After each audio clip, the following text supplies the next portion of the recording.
நாம் இப்பெல்லாம் புஸ்தகங்கள்லாம் சரியாக இல்லை அப்படிலாம் நான் அப்படிலாம் நினைக்க மாட்டேன். இப்பொழுது தான் சிறந்த கவிதைகள் வருகிறது, சிறந்த சிறுகதைகள் வருகிறது, சிறந்த நாவல்கள் எழுதப்படுகிறது. அப்படியான ஒரு நாவல் தங்க நகைப்பாதை.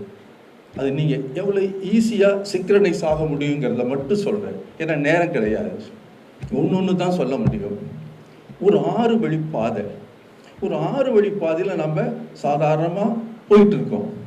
எவ்வளோ நேரம் நம்ம காலமாக ஒரு ஊர்லேருந்து இன்னொரு ஊருக்கு போயிட்டே இருக்கிறோம், எல்லாம் ஒரே மாதிரி இருக்கும். அந்த பாதை எப்படி உருவாகிருக்கும்? ஒரு சாதாரண ஒரு கால் தட நடந்து ஒரு வண்டி மாட்டு பாதை ஆகி, ஒரு 2 வழி பாதையாகி, அப்புறம் 4 வழி பாதையாகி, 6 வழி பாதையாகலாம் இருக்குது. ஆனால் அது எங்கே இருந்தது உருவாகி இருக்கிறது? இதுதான் இந்த நாவல். சுந்தரங்கிற ஒரு விவசாயி, அந்த விவசாயி அவனுக்கு வேலை